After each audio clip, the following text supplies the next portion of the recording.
sebagai bahasa aglutinatif. Jadi aglutinatif itu bahasa tempelan. Jadi tempel-tempel ya. Nah, jadi karena dia bahasa tempelan, nah jadi dari satu kata bisa menghasilkan beratus kata ya, beratus kata, bahkan mungkin bisa jadi beribu kata juga ya. Nah, si kosakata yang ada dalam bahasa Indonesia itu dibentuk dia lewat 3 cara juga ya. Ada pengimbuhan yang ditambah awalan, akhiran, sisipan atau awalan akhiran. Ada yang dibuat dengan bentuk perulangan. Nah, jadi pengimbuhan, kemudian perulangan, dan yang terakhir itu dengan pemajemukan. Nah, misalnya dari kata ajar ya.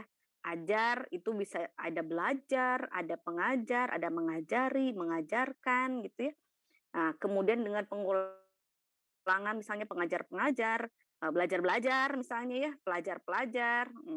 Dan dengan pemajemukan misalnya jadi buku ajar, satuan pelajaran misalnya, kurang ajar. Nah, itu masuk pada pemajemukan. Jadi lewat 3 itu ya, dengan pengimbuhan, dengan pengulangan, dan terakhir dengan pemajemukan. Nah, begitu. Jadi, kenapa dia bisa jadi beratus kata, dari satu kata jadi bisa beratus kata, ya karena 3 cara tadi ya, lewat 3 cara tadi.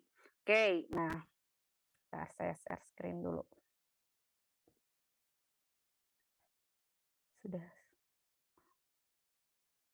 oke.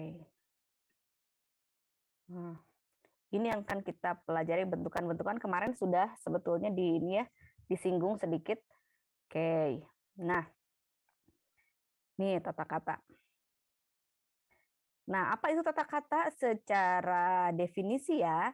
Jadi tata kata itu penyelidikan terhadap proses pembentukan kata, perubahan kata, serta pengaruhnya pada makna kata, baik ketika berdiri sendiri maupun saat hadir dalam sebuah kalimat. Jadi seperti tadi dari satu kata ajar misalnya ya. Nah, bagaimana pembentukannya sehingga dia jadi kata belajar, sehingga dia jadi kata mengajar, kemudian bagaimana pengaruhnya pada makna kalimat. Misalnya dalam pemajemukan kan dari buku ajar, kemudian jadi kurang ajar misalnya. Nah, itu kan maknanya juga berpengaruh. Baik ketika berdiri sendiri maupun ketika dalam kalimat. Karena bisa jadi ketika dalam kalimat maknanya dia akan berubah.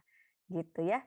Nah, dalam ilmu bahasa yang disebutnya morfologi ya. Karena dari morfem, mungkin Anda ingat morfem bebas dan morfem terikat. Nah, kalau morfem bebas itu kata dasar, kalau morfem terikat itu imbuhan ya.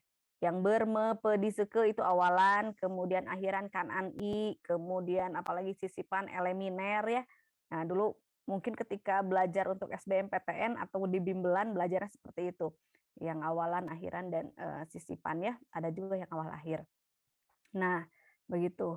Kemudian, nah ini bahasa menunjukkan bagaimana pola pikiran Anda sebenarnya. Nah, kenapa ini muncul? Kenapa ini dijadikan contoh sebagai tata kata? Nah, karena di sini banyak, jadi satu kata itu kemudian dia maknai dengan menambahkan imbuhan isasi. Nah, padahal belum tentu isasinya itu dia cocok dan memang ada gitu ya dalam bahasa Indonesia. Upah, kristalisasi keringat, kreatif sih, betul kreatif ya. Dan kita juga tahu siapa yang membuat ini. Ada tahu kan siapa yang membuatnya? Bahkan dia katanya berencana akan bikin satu kamusnya lengkap nanti lebih banyak lagi. Jadi nggak cuman ini. Tapi ya di sinilah kita tahu bagaimana kemudian pola pikir orang yang membuatnya. Oh ya ada lebay misalnya ya seperti itu. Nah ini kan terlihat mandi, waterisasi ragawi, mimpi, visualisasi sadar diri. Nah yang seperti ini Anda juga bisa bikin kalau Anda mau ya yang seperti ini ya. Jadi bahasa yang kita tuliskan, bahasa yang kita keluarkan itu menunjukkan bagaimana pola pikiran kita sebenarnya ya, pola pikir masing-masing. Nah, kemudian nah ini senjata hanya membunuh orang satu kali, tapi bahasa yang Anda tulis dan membunuh orang diri sendiri ratusan kali, terutama ini ketika kita posting ya. Nah, ini kita lihat contohnya. Nah, ini ada yang posting di Twitter ya. Nah, sudah punya ponakan baru harus belajar meniduri anak kecil. Nah, di sini ya ini meniduri itu kan dia punya makna yang lain ya. Nah, harusnya menidurkan bukan meniduri karena nah seperti tadi dalam kaidah tata kata bahwa ketika dia berdiri sendiri dan ketika dalam kalimat bisa saja ada nanti perubahan makna. Nah, meniduri kan maknanya ada makna lain, makna negatif ya. Gitu. Seharusnya menidurkan. Nah, ketika salah Nah, ketika salah walaupun misalnya udah di take down, tapi udah menyebar kemana-mana. Nah, itulah makanya ya, bahasa yang Anda tulis dapat membunuh orang dari sini ratusan kali. Seperti itu. Itu jadi hati-hati ya ketika menuliskan, apalagi menulis di media sosial, karena itu menyebar dengan cepat ya. Oke, ini salah satu. Nah, ini jadi paradigma pembentukan kata ini harus dipahami ya, karena semua biasanya berakar dari sini. Si kata dasar itu berakarnya dari sini. Misalnya dari satu kata dasar, nah imbuhan dasar dalam bahasa Indonesia itu ada ber dan me ya, ber dan me. Nah, misalnya dari kata ubah dia jadi berubah. Nah, ini dasarnya berubah. Nah, kemudian ketika dia diturunkan lagi, dia bisa jadi perubahan. Nah, kenapa dari ber jadi peran? Nah, perubahan itu proses berubah. Jadi si maknanya kembali ke makna dasar. Gitu ya. Harusnya pakai ini. Di sini nggak bisa, bentar. Nah, pakai bukan pointer ya. Nah, biar gampang. Nah, dari berubah itu ke perubahan. Jadi keturunannya ke peran. Nah, jadi peran itu maknanya bisa jadi hal atau proses seperti ini, berubah, perubahan, proses berubah gitu. Nah, kemudian imbuhan dasar yang kedua itu adalah me. Nah, ini yang banyak ya, me. Nah, dari me itu bisa diturunkan jadi pean. Nah, pean jadi ubah, mengubah, pengubahan. Nah, pengubahan ini pean, proses maknanya adalah proses mengubah. Nah, kalau tadi proses berubah atau hal berubah, pengubahan, proses atau hal mengubah. Me ya. Nah, tambah pe, turunkan lagi jadi awalan pe, bisa diturunkan ya jadi awalan pe. Awalan pe ini bermakna orangnya. Berarti pengubah itu adalah orang yang mengubah. Gitu. Dia baliknya ke sini lagi. Nah, kemudian bisa diturunkan lagi dengan akhiran an. Nah, akhiran an itu dia maknanya ini kalau akhiran an hasil. Nah, jadi ubahan itu hasil mengubah. Begitu ya. Ke sini. Oke, ubahan itu hasil mengubah. Jadi, nah dari sini kita bisa tahu misalnya kita ganti katanya jadi kata latih. Nah, latih ada berlatih, ada melatih. Nah, sebagai kata dasarnya. Nah, dari berlatih itu ke perlatihan. Nah, turunannya perlatihan itu proses atau hal berlatih, dan pelatihan itu proses melatih. Nah, ya, proses melatih. Kemudian orangnya adalah pelatih karena kembali ke sini, dan hasilnya itu adalah latihan. Jadi latihan itu hasil melatih, bukan proses berlatih. Gitu. Nah, makanya di sini kita bisa lihat permukiman. Nah, apa maknanya permukiman? Apa bedanya permukiman dengan pemukiman? Nih, lihat. Kalau permukiman dia kembalinya ke mana? Ke ber atau ke me? Ber. Nah, betul, ke ber. Jadi permukiman itu tempat bermukim. Nah, ya, tempat bermukim. Sedangkan pemukiman itu proses proses memukimkan. Gitu. Proses memukimkan. Nah, begitu juga pemakaman dengan permakaman. Pemakaman ini proses memakamkan. Nah, sedangkan permakaman ini tempatnya ya. Nah, bermakam. Kemudian bagaimana dengan peninju dan petinju?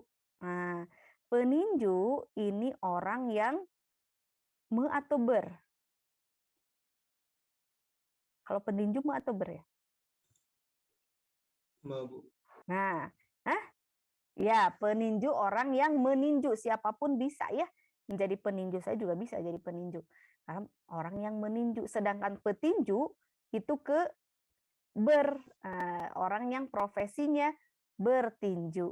Begitu. Pesepak bola dengan penyepak bola juga sama. Pesepak bola itu orang yang profesinya bermain sepak bola. Sedangkan penyepak bola orang yang menyepak bola, siapapun bisa gitu ya. Nah, ini dasar. Kalau perajin dengan pengrajin, perajin ya, karena tidak ada lagi pengrajin sekarang. Pelepasan dengan penglepasan juga kepelepasan. Ini proses melepaskan. Gitu ya. Oke, sampai sini ada yang akan ditanyakan dulu.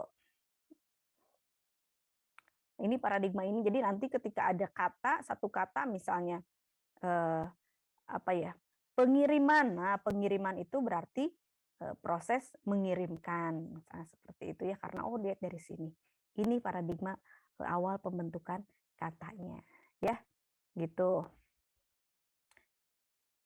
Oke, ya gimana Habibi? Ibu maaf Bu, tadi kalau kata itu kan kayak pang itu kata proses Bu. Kalau ber tadi apa Bu? Saya lupa Bu, maaf. Ber itu bisa hal bisa proses juga. Nah, tapi dia ke kata dasarnya keimbuhan dasar ber gitu. Sama aja. Artinya Bu tadi membedakan kata kan pakai ber sama meng itu Yang mana? Yang bedanya apa Bu? Kayak per, pemukiman, nah, pemakaman. permukiman tempat bermukim. Nah, gitu, tempat bermukim. Kemudian pemukiman proses memukimkan gitu. Bisa masuk seperti itu. Pemakaman, proses memakamkan. Tapi ada juga tadi perlatihan. Perlatihan hal berlatih. Bisa. Gitu. Ya, kembalinya ini ke sini. Oke, begitu Habibi. Oke, makasih Bu. Oke, sip. Oke, sebentar. Hei. Nah, lanjut. Sebentar ya. Ini kenapa? Oke, ada yang masuk. Ya, nah, ini juga apa bedanya menugaskan dengan menugasi. Nah, mengapa guru menugaskan kami mengarang puisi itu salah? Mengapa dia harus pakainya menugasi? Apa bedanya menugaskan dengan menugasi? Ada yang tahu apa bedanya? Menugaskan, ya. Oke. Ya, apa bedanya? Ada yang tahu? Menugaskan dengan menugasi? Perasaan sama aja, Bu. Hanya itu Bu, kalau Apa? guru menugaskan kami mengarang puisi itu artinya tugasnya tuh kami mengarang puisi Bu. Kalau menugasi kami mengarang puisi, tugasnya mengarang puisi Bu. Nah, ya tugasnya mengarang puisi, betul. Jadi kalau menugaskan itu diikuti pekerjaannya, ya. Menugaskan apa? Kalau menugasi diikuti orangnya, betul tadi Hanif. Jadi kalau menugasi siap orangnya dulu baru tugasnya gitu. Jadi menugasi untuk membuat untuk mengarang puisi gitu. Kalau menugaskan mengarang puisi. Nah, gitu. Jadi harusnya ini guru menugaskan mengarang puisi kepada kami. Kalau pakai menugasi baru guru menugasi kami mengarang puisi, itu bedanya. Jadi setelah menugaskan, setelah mengajarkan diikuti objeknya, diikuti pekerjaannya. Kalau menugasi kemudian mengajari itu diikuti orang. Nah, jadi objeknya orang gitu. Oke, sip begitu ya. Jadi supaya tidak tertukar menugaskan dengan menugasi. Sip gitu. Oke, selanjutnya. Nah, sebuah kata dasar akan memiliki makna yang berbeda jika ditambahkan imbuhan yang berbeda. Nah, tadi ya udah apa bedanya perlatihan dengan pelatihan. Nah, ini makanya dia kembali ke apa paradigma yang tadi ya, perubahan paradigma yang tadi. Jadi kalau dari berubah, nah dari latih ke berlatih dan melatih, kemudian turun ke perlatihan. Nah, hal berlatih, sedangkan pelatihan plus melatih. Ada juga sih pelatihan itu dari training ya, training di Indonesia kan jadi pelatihan. Begitu. Nah, apa bedanya mengontrakkan K-nya yang satu dengan mengontrakkan K-nya dua? Itu mengontrakkan kan dari kata kontrak. Dia kontrak. Mengontrakkan kayak nyewa gitu, kayak kontrak mungkin.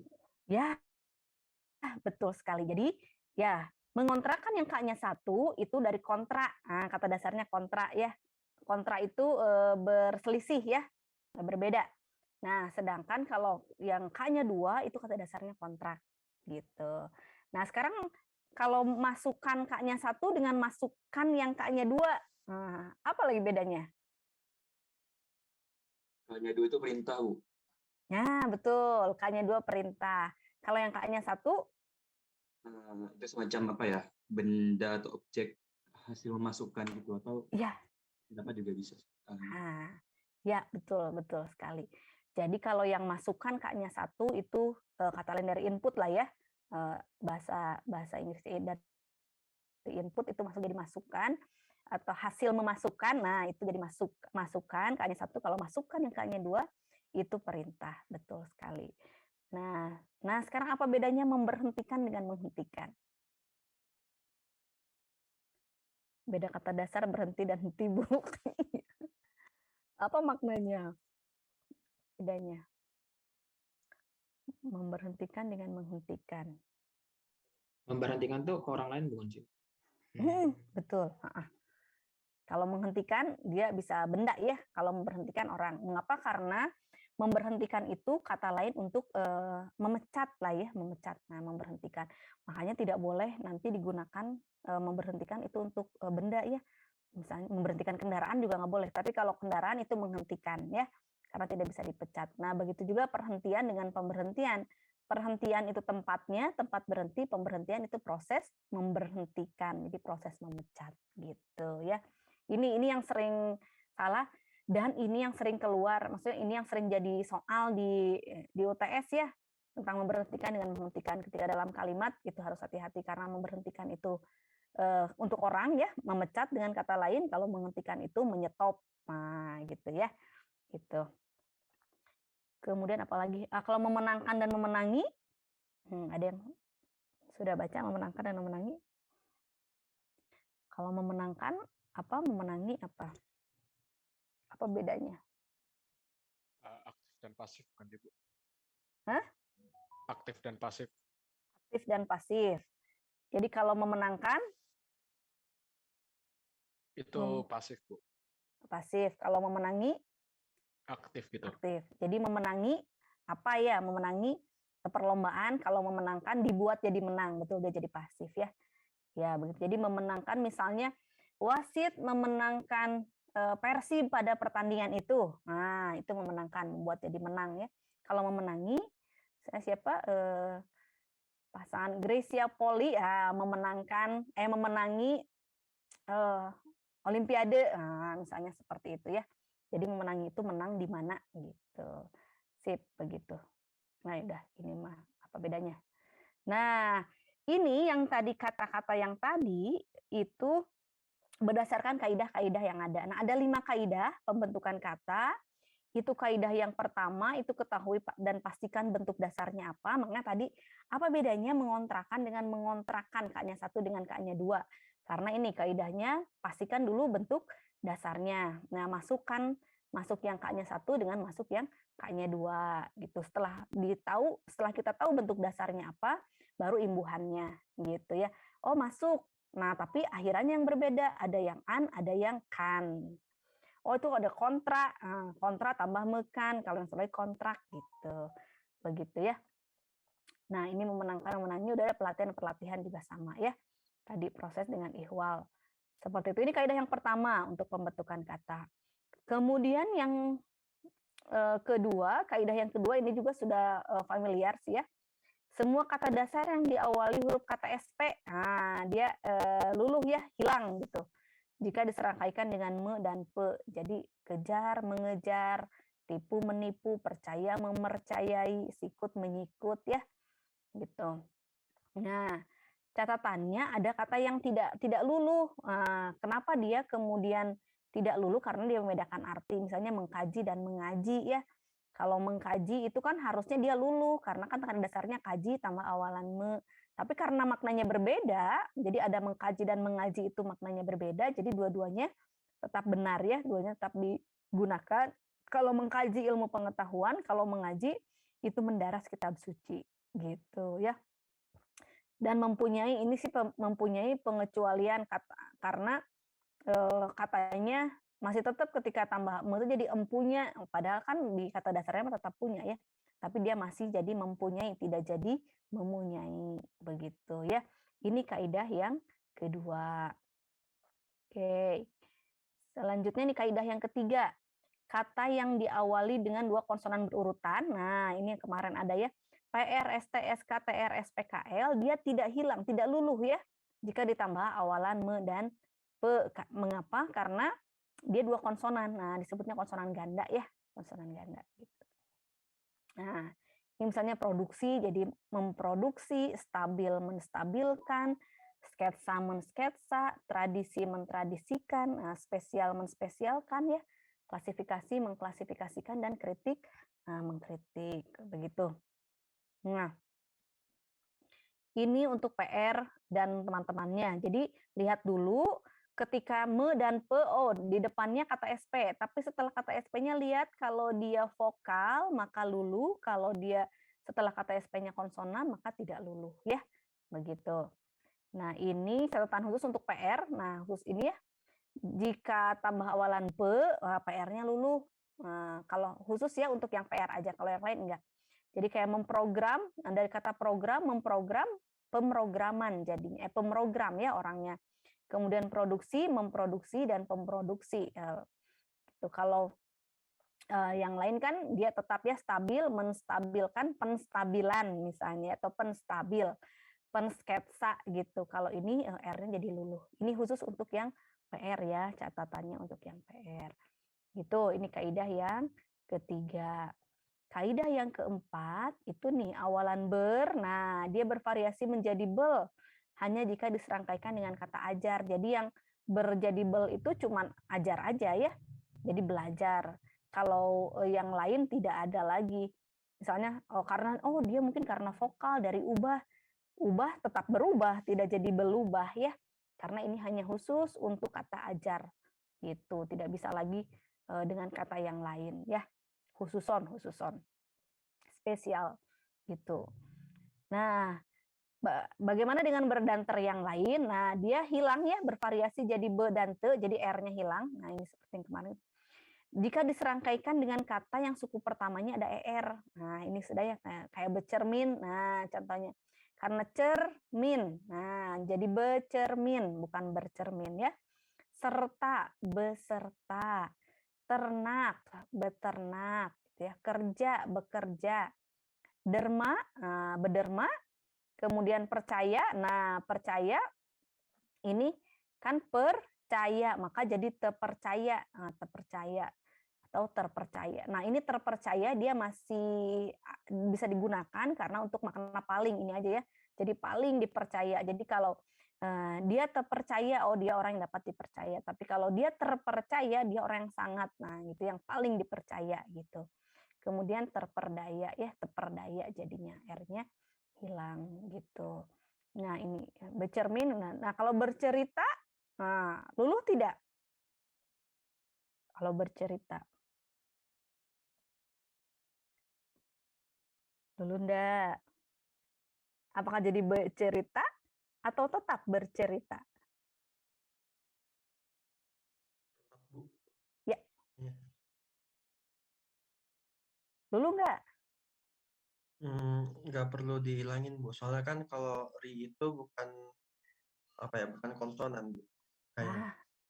Iya, ya betul, karena ketika dipenggalnya ya jadi tetap ya dia tidak luluh karena bukan er ya, jadi ri betul ya, cerita, jadi bukan cerita gitu, betul sekali. Jadi, karena ri ya bukan bukan er di awalnya. Begitu juga berkarya, tidak jadi berkarya ya, karena ketika dipenggal kata dasarnya karya bukan er, bukan ker ya. Nah, beda kan kalau yang ker itu misalnya kerja. Nah, ya, kerja itu kan jadi bekerja. R-nya hilang ya. Tidak bekerja tapi bekerja gitu.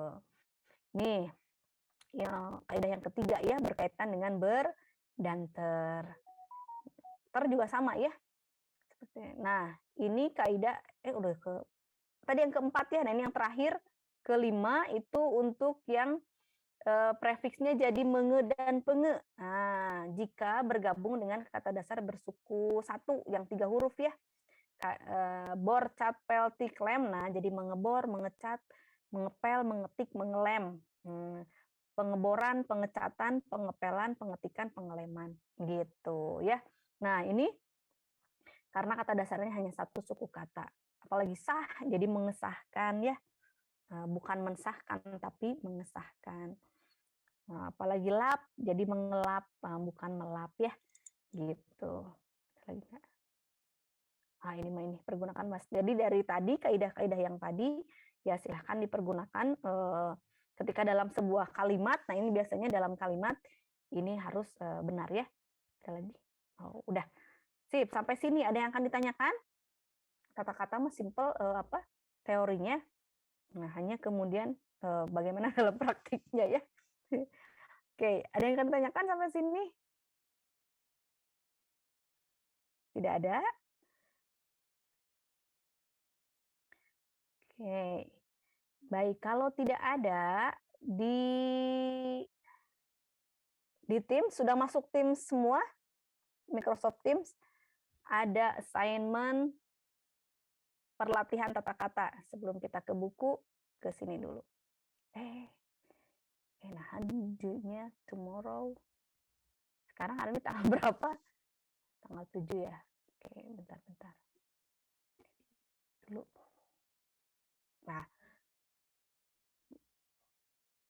Nah, sip. Sudah ada ya. Nah, perlatihan tata kata. Nah, silakan itu dikerjakan dulu. Berapa menit? 10 menit? Sudah bisa lihat? Share screen. Nih. Silakan masuk di Teams. Nah, ini ada perlatihan tata kata. Benar kan? Teman-teman yang di sini semua bisa yang salah masuk ruangan. Nah, silakan masuk ke sini di assignment-nya ada perlatihan tata kata ya. Cek. 10 menit nanti kita bahas.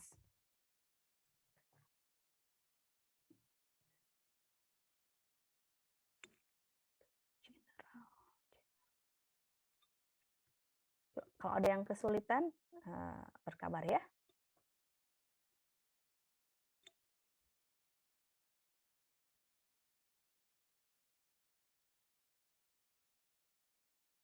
Oke, sip.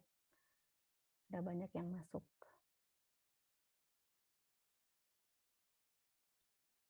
10 menit lah ya, sampai 4